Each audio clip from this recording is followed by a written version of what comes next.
یا ایسا رویہ اختیار کر لیا جو کہ غیر مناسب تھا.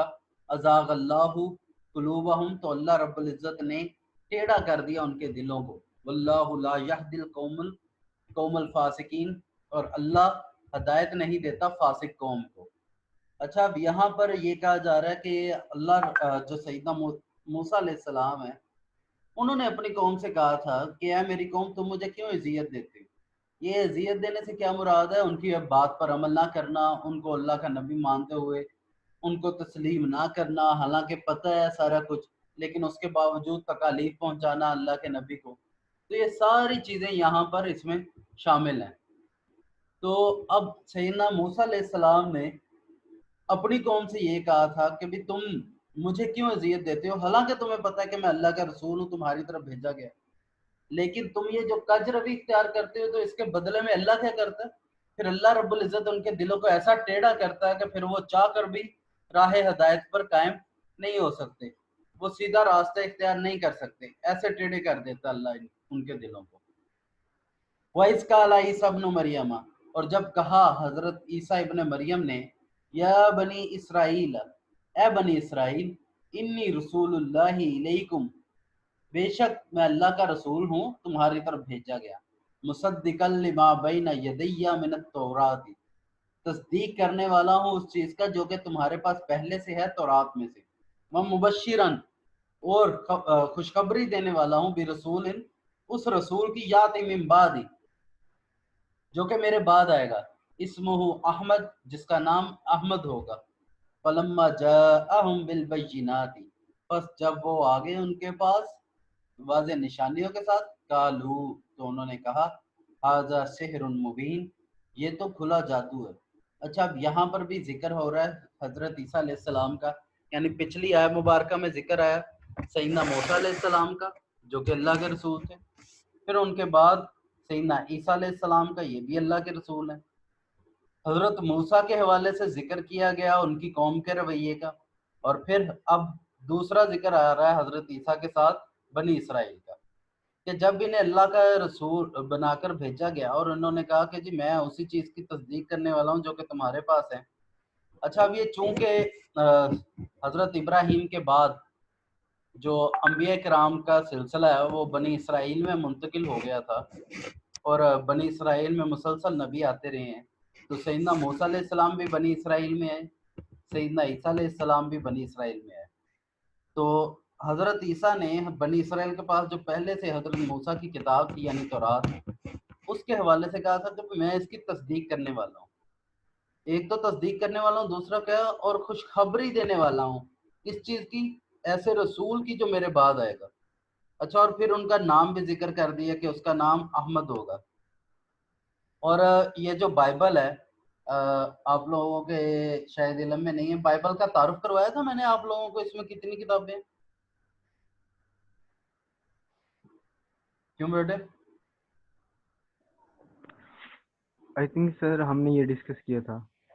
ڈسکس کیا تھا نا؟ یس سر. اچھا تو وہ جو بائبل ہے تقریباً 70 سے زیادہ بائبل ہیں جو کہ یہ خود تسلیم کرتے ہیں کہ جی یہ جو مختلف لوگوں نے جمع کی ہیں،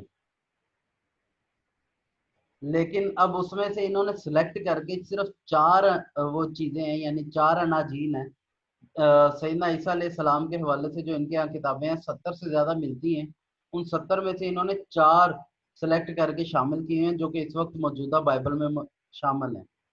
تو وہ جو 4 شامل ہیں اس میں انہوں نے اس انجیل کے نسخے کو نکال دیا ہے جس میں یہ نبی اکرم صلی اللہ علیہ وسلم کے نام کا ذکر ہے، اور یہ باقاعدہ اس میں جو ہے وہ تحریف کر چکے ہیں، تبدیلی کر چکے ہیں، اس وجہ سے ایسا کیا ہے انہوں نے. تو بہرحال یہ خود مانتے ہیں، تسلیم کرتے ہیں کہ 70 سے زیادہ بائبلز ہیں، 70 سے زیادہ اناجیل ہیں جن میں سے 4 انہوں نے شامل کی. تو انجیل برنباس اس میں یہ ذکر ملتا ہے، اور نبی اکرم صلی اللہ علیہ وسلم کا یہی جو اس میں گرامی ہے، چونکہ اس کی زبان اور تھی، تو چونکہ اس کی سریانی زبان تھی تو سریانی زبان میں اس کے لیے احمد کے لیے جو لفظ ہے وہ فارکلیت کا استعمال ہوتا ہے. تو فارکلیت کا لفظ بائبل میں آیا اور ذکر ہوا ہے. تو اب یہ سیدنا عیسیٰ علیہ السلام نے جو بشارت دی تھی، خوشخبری دی تھی، ان بشارتوں اور خوشخبری کے تحت جب اللہ کے رسول جو ہیں یعنی نبی اکرم صلی اللہ علیہ وسلم تشریف لاتے ہیں، تو اس کے باوجود بنی اسرائیل نے ان کو ماننے سے انکار کر دیا اور یہ کہا کہ یہ تو کھلا جادو ہے۔ تو یہ ان کا جو رویہ تھا اس کو ذکر کیا گیا۔ اچھا جی، اب اس کے بعد آگے اسی کو کنٹینیو کرتے ہوئے اسی کا تسلسل ہے، ومن اظلم، اور کون ہے اس سے بڑا ظالم، ممن افترا علی اللہ الکاذب، جس نے جھوٹ باندھا اللہ کی طرف یا جھوٹ منسوب کیا اللہ کی طرف، وَهُوَ يُدْعَى إِلَى الْإِسْلَامِ، اور حالانکہ اسے اسلام کی طرف بلایا جاتا ہے، حالانکہ اسے بلایا جاتا ہے اسلام کی طرف، وَاللَّهُ لَا يَهْدِي الْقَوْمَ الظَّالِمِينَ، اور اللہ ظالم قوم کو ہدایت نہیں دیتا۔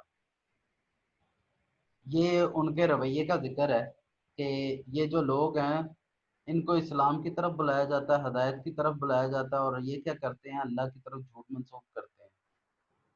اچھا، یریدون لیطفئوا نور اللہ، یہ ارادہ کرتے ہیں، چاہتے ہیں کہ بجھا دیں اللہ کے نور کو، بافواہہم، اپنی پھونکوں کے ساتھ۔ اچھا، یہ افواہ پھونک کو کہتے ہیں، اور یہ وہی افواہیں ہیں جو کہ ایسے انسان بات کر دیتا اور وہ گردش کرتی رہتی ہے، حالانکہ اس کے پیچھے کچھ نہیں ہوتا یا کوئی حقیقت نہیں ہوتی۔ تو یہ وہی بات کی جا رہی ہے۔ یریدون لیطفئوا نور اللہ، یہ وہ لوگ ہیں جو کہ ارادہ کرتے ہیں کہ بجھا دیں اللہ کے نور کو، بافواہہم، اپنی پھونکوں سے، واللہ متم نورہ، اور اللہ مکمل کرے گا اپنے نور کو، ولو کرہ الکافرون، اور چاہے اس سے کافروں کو برا لگے یا ناپسندیدہ جانے، یعنی کافر جو مرضی کر لے، یہ اللہ نے اپنا نور مکمل کرنا ہی کرنا ہے۔ اچھا، اسی بات کو شعر کی صورت میں بیان کیا، اگر میں بھول نہیں رہا تو یہ علامہ اقبال کا شعر ہے، نور خدا ہے کفر کی حرکت پہ خندہ زن، پھونکوں سے یہ چراغ بجھایا نہ جائے گا۔ تو یہ جو نور الہی ہے یا دین الہی ہے، اللہ رب العزت کا دین ہے، یعنی دین محمدی جو نبی اکرم صلی اللہ علیہ وسلم ہمارے پاس لے کے آئے ہیں، تو یہ پھونکوں سے نہیں بجھنے والا، اور نہ ان کی افواہوں سے اور ان کی اس طرح کی حرکتوں سے اسے کوئی فرق پڑے گا۔ والذی ارسل رسولہ بالہدی، وہ ذات ہے جس نے بھیجا ہے اپنے رسول کو ہدایت کے ساتھ، وہ دین الحق، اور سچ دین کے ساتھ، لیظہرہ علی الدین کلہ، تاکہ وہ ظاہر کر دے اپنے دین کو پورا کا پورا، ولو کرہ المشرکون، چاہے کہ مشرکوں کو برا لگے۔ اچھا، پیچھے کرہ الکافرون ہے یعنی کافروں کو ناگوار گزرے، اور یہاں پر کرہ المشرکون ہے کہ مشرکوں کو ناگوار گزرے۔ تو بات ایک ہی ہے کہ ایک کافر ہر اس شخص کو کہتے ہیں جو کہ اللہ رب العزت اور اسلام کی تعلیمات کو ماننے سے انکار کرنے والا ہو، اور مشرک اس کو کہتے ہیں جو کہ ایک سے زیادہ خداؤں کا ماننے والا ہو یا ایک سے زیادہ خداؤں کی عبادت کرنے والا ہو۔ تو یہ وہ دونوں وہی ہیں کہ اللہ رب العزت نے، یہ وہ ہے، اللہ وہ ذات ہے جس نے اپنے رسول کو ہدایت کے ساتھ بھیجا ہے اور سچے دین کے ساتھ بھیجا ہے۔ اب یہ ہدایت اور سچے دین کے ساتھ بھیجا کیوں ہے، اس کا مقصد کیا ہے یا وجہ کیا ہے، تاکہ وہ اس کو ظاہر کر دے، غالب کر دے، سب پہ یہ چھا جائے۔ اسی طرح جیسے یہ دن کے وقت اگر کالے سیاہ بادل آ جائے تو اندھیرا چھا جاتا ہے نا، تو اسی طرح چھا جائے پورا کا پورا، اور جب یہ چھا جائے تو چاہے یہ کافر برا لگے، کافروں کو برا لگے، ناگوار گزرے، مشرکوں کو برا لگے، ناگوار گزرے، لیکن اللہ رب العزت نے اپنے اس دین کو مکمل کرنا ہی کرنا ہے، اور اس کا جو احکام ہے، اس کی ہدایت ہے، اسے انسانوں کو پہنچانی ہی پہنچانی ہے اور پھیلانی ہی پھیلانی ہے۔ اب وہ ہے کیا، اسی کی ہدایت ہے کیا، اس کی تفصیل بتائی جا رہی ہے۔ یا ایھا الذین آمنوا، اے ایمان والو، هل ادلکم علی تجارت، کیا میں تمہیں نہ بتاؤں ایسی تجارت، تنجیکم من عذاب علیم، جو کہ تمہیں بچا لے دردناک عذاب سے۔ اب یہ مومنوں سے کہا جا رہا ہے کہ کیا تمہیں میں ایسی تجارت نہ بتاؤں جو کہ تمہیں دردناک عذاب سے بچا لے۔ اب وہ کیا ہے، وہ تجارت بتائی جا رہی ہے۔ تؤمنون باللہ، تم ایمان لاؤ اللہ پر، ورسولہ، اور اس کے رسول پر، وَتُجَاهِدُونَ فِي سَبِيلِ اللَّهِ، اور تم جہاد کرو اللہ کے راستے میں، بِأَمْوَالِكُمْ اپنے مالوں کے ساتھ، وَأَنفُسِكُمْ اور اپنی جانوں کے ساتھ، ذَلِكُمْ خَيْرٌ لَكُمْ یہ بہتر ہے تمہارے لیے، ان کنتم تعلمون اگر تم جانتے ہو۔ اچھا اب وہ تجارت کیا ہے، یا وہ کون سی چیز ہے جس کے بارے میں اللہ رب العزت مومنوں کو کہہ رہا ہے، جس کی طرف مومنوں کو ہدایت دینا چاہ رہا ہے کہ بھی تم کیا کرو، ایمان لاؤ اللہ پر اور اس کے رسول پر، اور کیا کرو، اور جہاد کرو اللہ کے راستے میں اپنے مالوں سے اور اپنی جانوں کے ساتھ۔ اچھا اب یہ جہاد کی اقسام میں سے جہاد بالمال اور جہاد بالنفس یا جہاد بالسیف بھی ہے، تو یہ اس کو صورت مکمل کرنے کے بعد میں آپ کو بریفلی ڈسکس کر دیتا ہوں۔ اچھا جب یہ کریں گے تو کیا ہوگا، یغفر لکم ذنوبکم تو وہ بخش دے گا تمہارے گناہوں کو، ویدخلکم جنات اور تمہیں داخل کرے گا جنتوں میں یا جنات میں۔ یہ جنت کی جمع ہے جنات، کون سی جنتوں میں، تجری من تحتها الانہار جن کے نیچے بہتی ہیں نہریں، اور مساکن طیبۃ اور جن میں نہایت بہتر یا خوبصورت یا پاکیزہ گھر ہیں یا رہائشی ہیں، فی جنات عدن جنت عدن میں، ذالک الفوز العظیم اور یہ بہت بڑی کامیابی ہے۔ اچھا اب جب یہ انسان اس طرح کا عمل کرے گا تو اس کے بدلے میں کیا ہوگا، یہ وہ بتایا جا رہا ہے کہ پھر اللہ رب العزت ایسی جنت میں داخل کرے گا جو کہ جنت عدن ہے، جس میں نہایت بہترین خوبصورت عمدہ رہائش گاہیں ہوں گی، اور ان میں داخل کرنے کے بعد کیا ہوگا کہ یہاں پر ہم نے ہمیشہ ہی رہنا، اور یہ بہت بڑی کامیابی ہوگی جو لوگ اس میں داخل ہوں گے۔ اچھا جی، وَأُخْرَىٰ تُحِبُّونَهَا اور اس کے علاوہ ایک اور نعمت ہے، وہ کیا ہے، تحبونہا جو کہ اللہ نے تمہارے لیے پسند فرمائی ہے یا تم لوگ اسے پسند کرتے ہو یا چاہتے ہو، وہ کیا ہے، نصر من اللہ و فتح قریب اللہ رب العزت کی مدد اور فتح جو کہ قریب پہنچ چکی ہے، وبشر المومنین اور یہ مومنوں کے لیے خوشخبری ہے۔ اچھا یہ اس آیہ مبارکہ کے ذریعے اللہ رب العزت نے مومنوں کو خوشخبری سنائی تھی فتح مکہ کی، اور پھر یہ خوشخبری جو ہے مکہ بھی فتح ہوا اور فارس اور روم کی فتوحات بھی ہوئی، یعنی جو اس وقت کی سپر پاورز ہیں وہ بھی مسلمانوں کے ہاتھ جو ہیں وہ مسلمانوں کے ہاتھوں فتح ہوتی گئیں، اور ایک کے بعد ایک ایک کے بعد ایک سارے جگہ جو ہیں وہ مسلمانوں کے زیر فرمان آ گئی۔ یا ایھا الذین آمنوا اے ایمان والو۔ اچھا اب یہ پیچھے ذکر آیا تھا حضرت موسیٰ کا اور حضرت عیسیٰ کا، اب اسی حضرت عیسیٰ کے ذکر کو آگے تسلسل دیا جا رہا ہے، اب اسی کی مثال بناتے ہوئے کہا جا رہا ہے کہ تم بھی ایسے کرو۔ اب وہ ہے کیا، یا ایھا الذین آمنوا اے ایمان والو، کونوا انصار اللہ ہو جاؤ اللہ کے مددگار، کما قال عیسیٰ ابن مریم جیسے کہ کہا حضرت عیسیٰ ابن مریم نے، للحواریین اپنے حواریوں سے۔ اچھا جیسے ہم نبی اکرم صلی اللہ علیہ وسلم کے ساتھیوں کے لیے لفظ صحابی استعمال کرتے ہیں، ایسے ہی حضرت عیسیٰ علیہ السلام کے ساتھیوں کے لیے لفظ حواری استعمال ہوتا ہے۔ تو حضرت عیسیٰ نے اپنے حواریوں سے کیا کہا، من انصاری اللہ کون ہے میرا مددگار اللہ کی طرف، قال الحواریون تو حواریوں نے کہا نحن انصار اللہ ہم اللہ کے مددگار ہیں، فآمنت طائفۃ من بنی اسرائیل تو پھر ایمان لے آیا ایک گروہ بنی اسرائیل میں سے۔ اب جنہوں نے تو کہا کہ ہم اللہ کے مددگار ہیں وہ تو ایمان لے آیا اور حضرت عیسیٰ کے ساتھ اللہ کے راستے میں شامل ہو گئے۔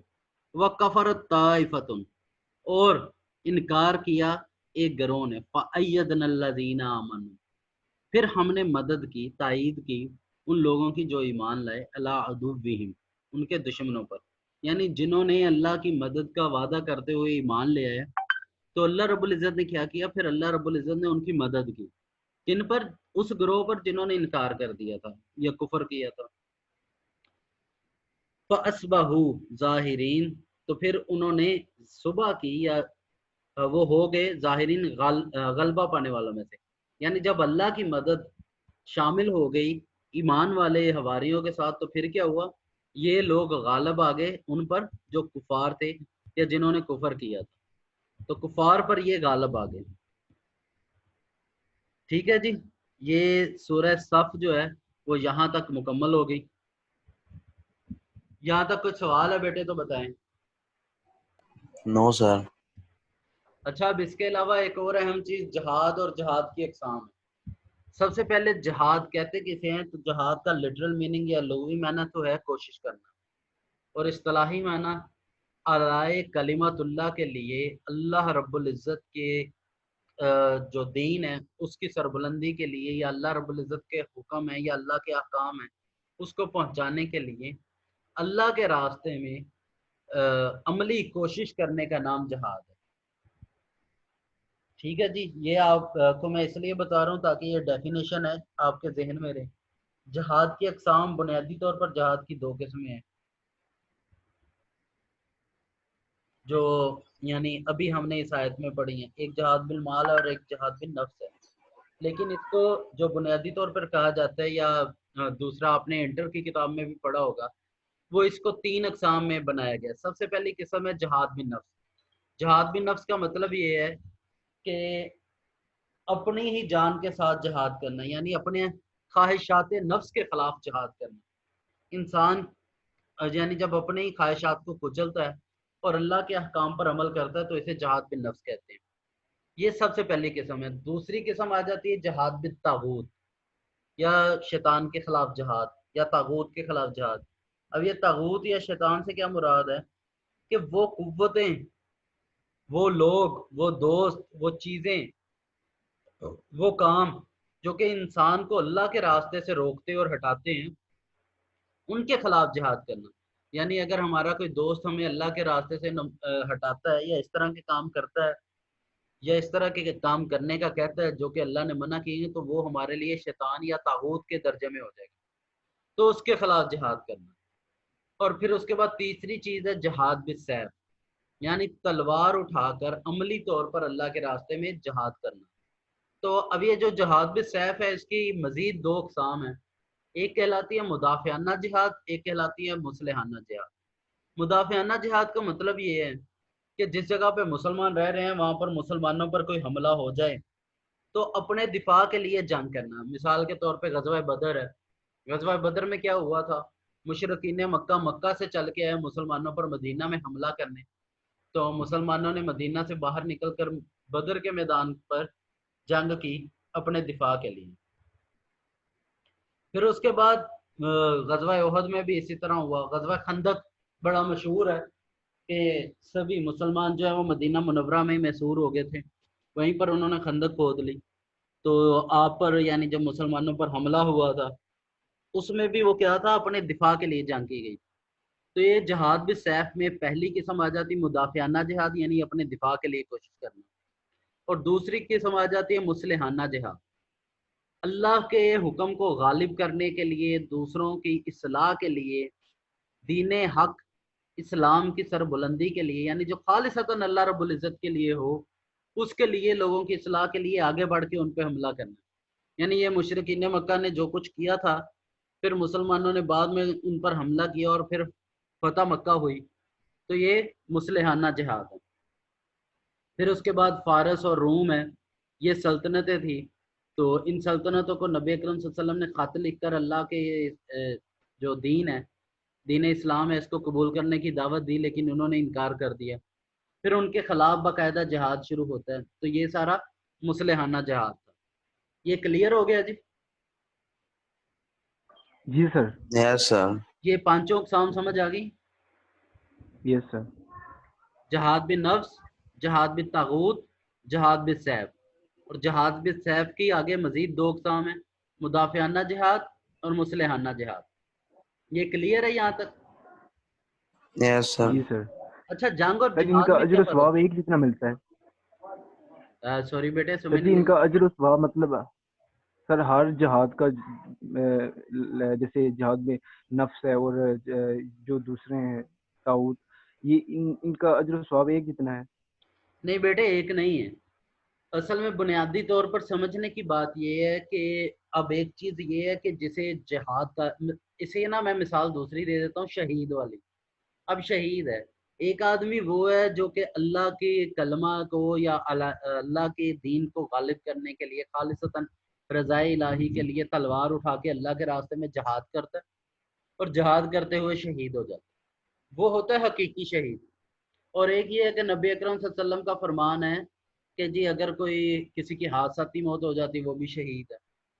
تو یہ جو دوسرا شہید ہے اسے کہتے ہیں حکمی شہید، لیکن اصل جو شہید ہے وہ وہی ہے جو کہ اللہ کے دین کے لیے تلوار اٹھا کے صف بستہ ہو کے، جسے پتہ ہے کہ اس میں میری جان جا سکتی ہے، لیکن وہ اپنی جان کو اللہ کے راستے میں قربان کرتے ہوئے اللہ کے دین کے لیے پورے کوشش کرتے ہوئے شہید ہو جاتا ہے، تو وہ اصل شہید ہے۔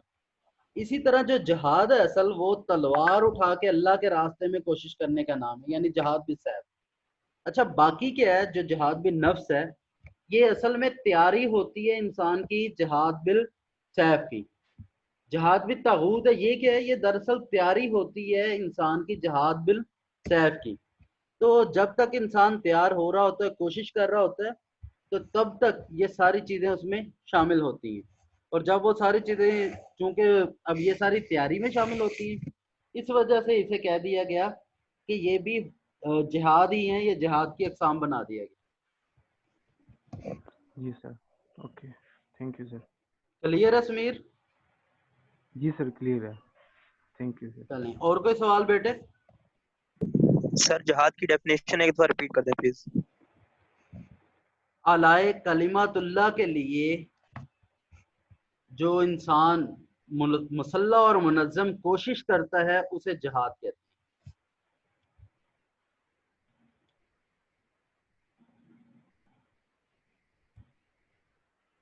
سمجھ آئیے؟ یس سر۔ اور کچھ بیٹے؟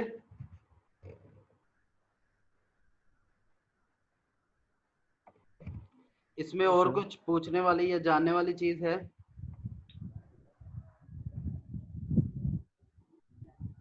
نہیں سر، آپ کنٹینیو کریں آگے۔ بس بیٹے یہ آج کے لیے اتنا ہی ہے، تو